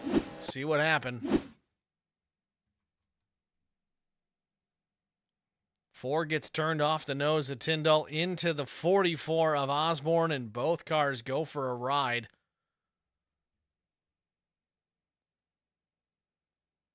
Jaden Hop, a little bit of left front damage. That's not going to be ideal in the draft.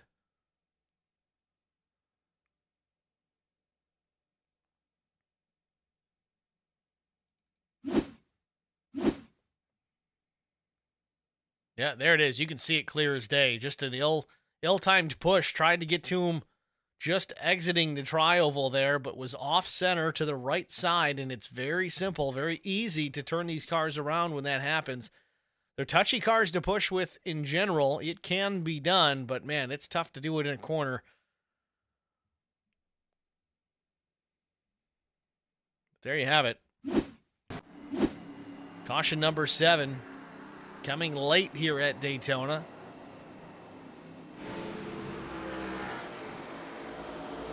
Repeat 75 says, love the way these Gen 4s sound. Fred Anderson asking, happy? I mean, me personally, yeah, I'm a happy guy. I feel there's more to the story.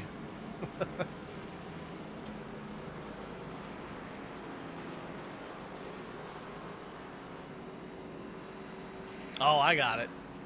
He liked it.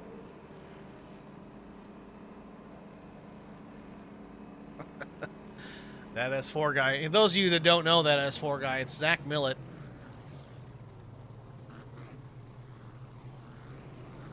It's one thing we haven't seen Zach Millett try is the IROC series. He's had pretty good success over the Noble Racing League. Racing series, for that matter. But Osborne down and away, no fast repair for the 44, so that's going to pretty much throw away his chances at a W here tonight. Tyndall's your race leader. Now, we talked about he had some difficulties tonight holding the line on the bottom lane. Now, as it was a frequent thing, it was almost every lap. I'm starting to wonder, and we mentioned this previously, if it was just him trying to side draft. Very well could have been the case. But if it's not the case, and he's going to restart here on the bottom, if he chooses the bottom, will he be able to maintain that low lane? If he doesn't, he's going to open the door for the driver in behind, and it's full send mode now. We're coming to 3 laps to go. That could be the one to go. We could get, I don't know if we're going to go overtime or not. not with this caution necessarily. There are 3 opportunities to go green, white, checkered if needed, but we may get a natural green, white, checkered.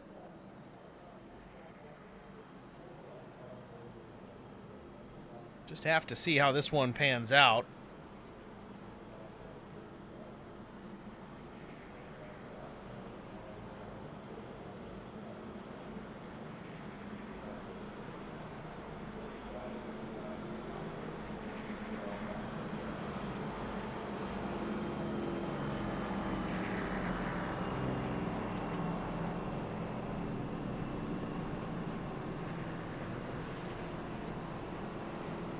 So I think this does officially put us into green, white, checkered territory.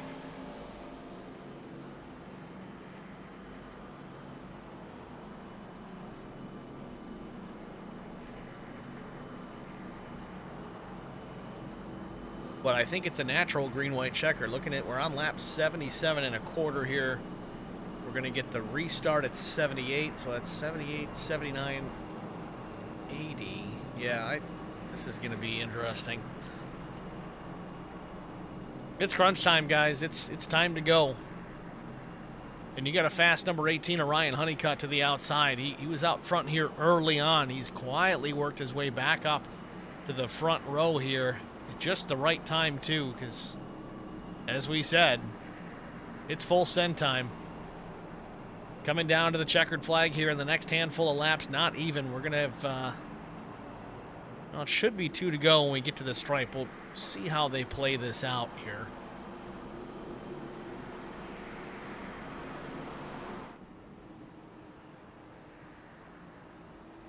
Brian McCann still in that 3rd row, running in the 6th spot.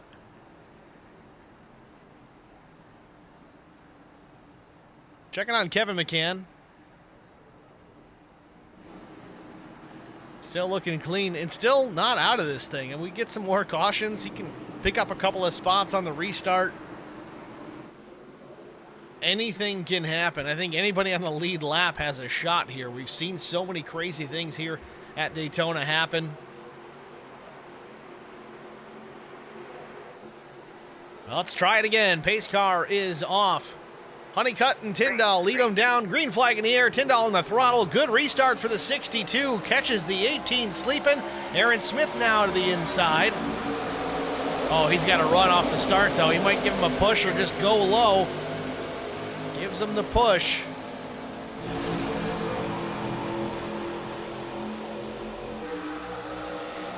So 2 laps to go out of turn number 2. It's side by side. The 62 of Tyndall and the 18 of Ryan Honeycutt.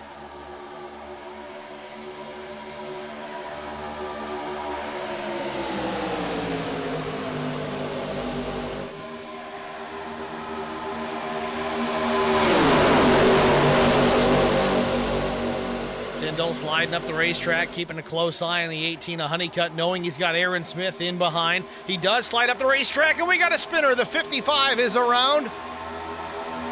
We stay under the green flag before the white. The white comes out, so we're not going to slow it down now. Final lap from Daytona. Honeycutt, Tyndall battling the turns 1 and 2, side by side. Aaron Smith, he slides up the track, makes contact with Honeycutt. Aaron Smith gets to the bottom. He's going to take advantage. 3 wide out of turn number 2, down the backstretch for the final time at Daytona. Another car off into the grass. The 44 gets back in the banking. Aaron Smith with the lead, and we got big trouble in turn 4. A huge, massive pile-up. This one is going to take out just about everybody but Aaron Smith as he rolls to a checkered flag and a win. 3 laps down to victory lane. Aaron Smith wins race number 1. And I don't even know what to say about this fiasco. These guys are still racing back to the line. Honeycutt takes second still. Then it's Osborne, still brings it home to a 3rd place. What did I say on the restart? Anybody on the lead lap has a shot at this. Aaron Smith was the only one to get through it clean. Unbelievable finish.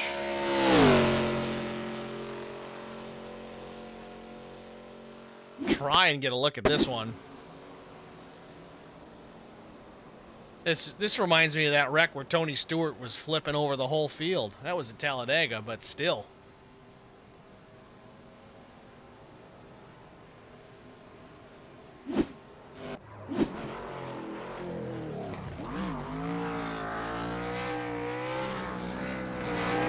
Aaron Smith celebrating here on the front stretch.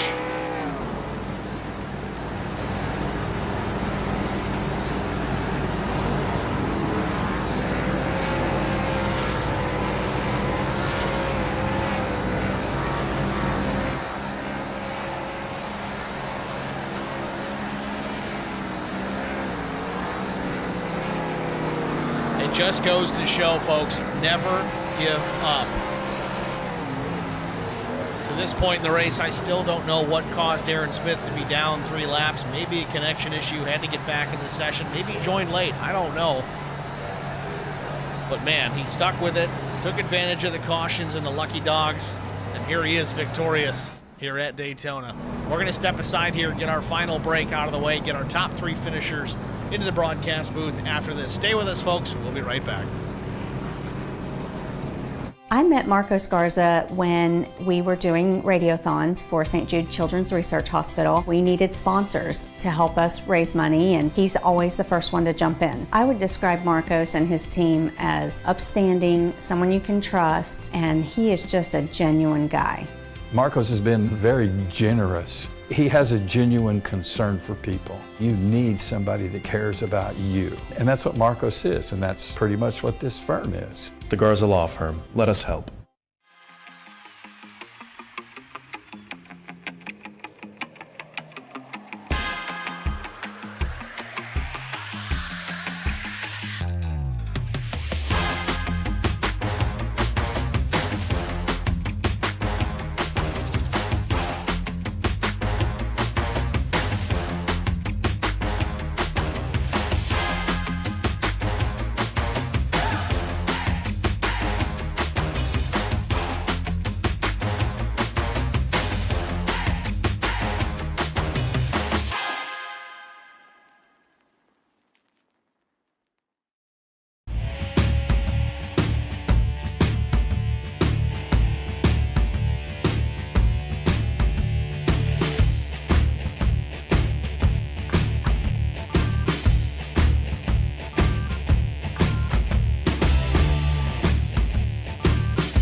Racewear, your source to all custom racewear apparel needs, and home to iRacing apparel. Check it out today at rnrracewear.com.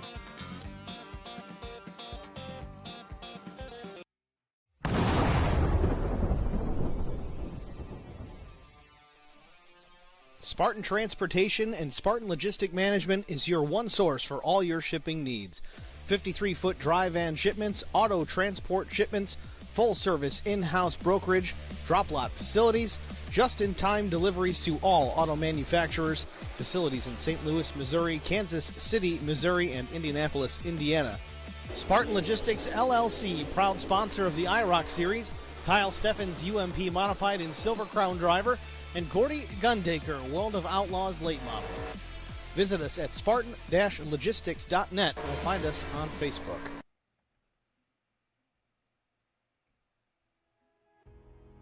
Back at Daytona International Speedway, Aaron Smith, the winner of race number 1, the Daytona 200 of the IROC Challenge Series. We're going to pull the driver, that number 70, up into the broadcast booth, get a word with our race winner, Aaron Smith. It's Steve in the HBR TV booth. You got a copy? Yeah, I've got you. Aaron Smith, congratulations, man. A incredible run here at Daytona. The very definition of don't give up. 3 laps down early on in the race. Don't even know what caused that. I don't know if it was connection related or what, but the cautions fell. You got the lucky dog lap after lap, and all of a sudden, you're in that top 5 and fighting for a win, and you take the checkered flag, man. Tell us about your race.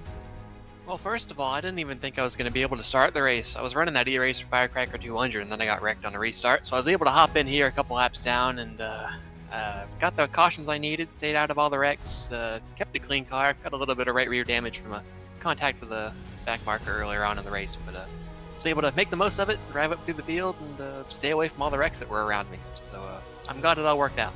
You don't even sound tired. No, I can go for another, 400 miles now? Good Lord.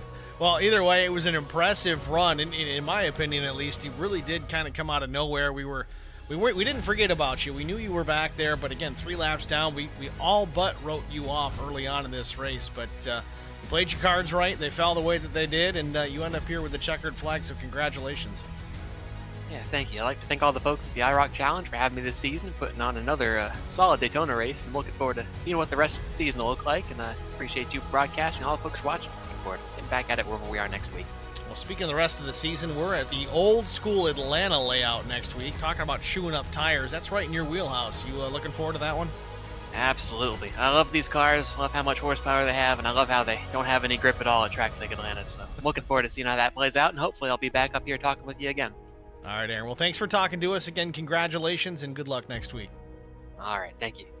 Aaron Smith, your race winner here at Daytona. A masterful job to stick with it and work his way back to a checkered flag. Next up, we're going to pull Ryan Honeycutt into the broadcast booth, our runner-up. Ryan Honeycutt at Steve in the HBR TV booth. You got us? Yeah, I got you. Ryan, congratulations, man. Again, another second-place finish. You were down and out last week. I really thought you had a chance here tonight to win this one. Just came up one short after the chaos there on that final lap. But let's talk about your race here tonight at Daytona. Well, I thought, I was just playing NR 2003. I was trying to see how many times I could go from last to first. So I probably got wrecked, caused a wreck, got wrecked. I don't even know, like 5 times, but all the time it was like a minute and 45 of optional, and with the new damage model I just fixed it all, and then I was just sending it 3 wide all the way back to the field. I came from last to top 5 4 times. Well, 5 if you count the last lap. I went from last to second in a turn, but yeah, everyone just left the middle open, so I just drive to the field and be back up at the front every time. Certainly an impressive run, so congratulations at that. But next week we get back to what some would call a real racetrack, the old Atlanta Motor Speedway. Certainly different style racing completely out of that facility. How do you feel about your chances next week? Well, we'll have to see how we can get the tires on it. So probably gonna be a top dominant racetrack as far as speed wise, but then some multi-groove will come in with people going to the bottom to save tires and everything. So we'll just have to see who plans out, how it plays out, and who has some tires at the end. With only 2 extra sets, it'll really be a strategy race. So hopefully we can guess on it right. Take care of those tires, Ryan. Again, congratulations on P2 here tonight. We wish you the best of luck next week. Who do you want to shout out to? Just Johnson Racing Media on YouTube for some real life racing vlogs, and all the people on those cars. All right, Ryan. Well, thanks for talking to us, man. We'll talk to you next week. Alrighty, I'll see you. Ryan Honeycutt, your runner-up here at Daytona. And next up, I've been looking forward to this one. I want to talk to the driver of the 44. It's John Osborne and Steve in the HBR TV booth. You got us? Yes, sir. Let's tune you down here a little bit. Congratulations on a top 3 finish. We thought all was lost there. Unfortunately, you were right out front there. Less than 10 laps to go. You get turned off the tri-oval. Big impact in the barrier on the infield. You get some repairs made. You come back out, and then, well, everything went to hell there on that final lap, and you come out with a 3rd place finish. How did it look out the windshield of your machine? I can't explain it, man. It was like that scene in Days of Thunder where Harry tells Cole to go high, and it's just a big smoke plume. That's how I felt there. I was like, oh my God, I don't know what to do here. I was like, well, I guess I'm just going to send it to the bottom and hope for the best. And man, I was on top of cars, inside cars, underneath cars. I think I actually went to the upside down for a second, if you're a Stranger Things fan. And then somehow I was backwards, and I was like, well, maybe I'll just put it in reverse and go. And then someone bumped me again and straightened me up. And I was like, well, I still got power. I'm going to put it in gear and go. And if you would have told me that I was going to cross that line in 3rd, I would have laughed. But wow. Who's laughing now? You finished P3. You got a solid way to start the season off going into Atlanta Motor Speedway next week. Obviously, much different style of racing out at Atlanta. How do you feel about your chances there next week? The Gen 4 cars were there on this old Atlanta, about a month and a half ago, or maybe a month ago. I had a really good week there. I feel very confident, actually. I really like this car a lot. It's very difficult to drive. It's got a lot of horsepower. Atlanta is very tough, very easy to get loose there. But yeah, I feel very good going there. I felt great here tonight. It was really hard to pass. I was mid-pack for a while, and I was like, I got to figure out how to get to the front and stay up there. And so that was my goal. And I got up there and was just hanging around top 5. I think I led 11 laps. But I had a good car. I picked the bottom there on that last restart, which I hope is going to be the last restart, and have Aaron behind me. I'd rather him push me than try to pass me. So, but yeah, I feel good about next week. I had a fun time tonight. It's good to be in here on the IROC Challenge Series, and thank you guys for putting on a good broadcast. Well, John, again, congratulations on that P3 finish. Again, we talked about Aaron Smith, about do not give up. He was 3 laps down to start this race, and he comes back to win it. You seem to be out of it, too, there late in the race, but you don't give up, and you came home P3. So nice job. Congratulations. Anyone else you want to shout out to before we let you go? Yeah, shout out my team, Eons Motorsports. They reached out and were seeing if I wanted to run in here, and I said yes. And so I really appreciate those guys. Want to thank Chris, who put my paint scheme together. I guess he did that for everybody with a lime yellow 44. I think my mom and dad as well. They're always watching. So appreciate you, mom and dad. Thank you, and thank you guys up here in the booth, man. Appreciate you, Steve. I don't know if I've ever run anything that you've broadcasted before, so hopefully you'll see me up here a good bit this season. Well, we certainly got that out of the way. So again, congratulations. We got another one next week, and we look forward to it. Wish you the best of luck, man. Good talking to you. I appreciate it, man. At least we gave you a show there on that last lap. That was wild, man. I don't think I've ever seen anything like that. Yeah, that was a crazy one to watch for sure. Thanks for talking to us, John. You got it, buddy. Have a good night. Too. It's John Osborne, your 3rd place finisher here at Daytona. That's going to wrap it up for the interview portion. Let's take a look at the race results. Of course, we talked to Aaron Smith, Ryan Honeycutt, John Osborne. 4th place finisher was Tim Schofield. Neil Quick was 5th. Stan Carnathan was 6th. Doug Wysocki 7th. Josh Funkhauser 8th. Mike McDonald was 9th. 10th went to Garrett Johnston. Brandon Mefford in the 83 finishes the 11th spot. Brian McCann, after that massive wreck, finishes 12th. Zach Roethlisberger 13th. Jason Nilgus, still working on that one, even though he told me. Mike Coach 15th. Adam Johnson 16th. Trevor Quick 17th. Doug Thomas finishes in the 18th spot. 19th finisher was Jeff No. 20th went to William Tyndall. He was in contention for a win as well. Unfortunately, catching that wreck late. Chris Wally was 21st. Larry Bruner 22nd. Cook Quick 23rd. Kevin McCann 24th. Josh Braley was 25th. Jaden Hopp 26th. And Matt Kopp 27th. 6 laps down. Really the only car officially more than 1 lap down. Hopp was a minute and 9 back, not officially a lap down, just given how many cars were involved in that crash. But all in all, a great race here at Daytona International Speedway. Great way to start the season off. Again, as we talked about, Atlanta Motor Speedway next week. Make sure you tune in for that here. I'd say be ready about 9:15 in the East. We may not go live till about 9:25, but either way, you won't miss a minute of the action. We stream to multiple platforms, most notably, though, HBR TV on YouTube. That's youtube.com/@HBR TV and the number 1. Give us a like, a follow, a share, a subscribe. And again, we're only 3 shy of 600 followers. We really would appreciate a few more here before the day's out or even the week. But if you can do it, great. If you can't, well, that's okay. We'll still have you here next week for round number 2 at Atlanta Motor Speedway. Thanks for watching, everybody. Join us next week. We'll be here. Thanks for watching. Have a good night.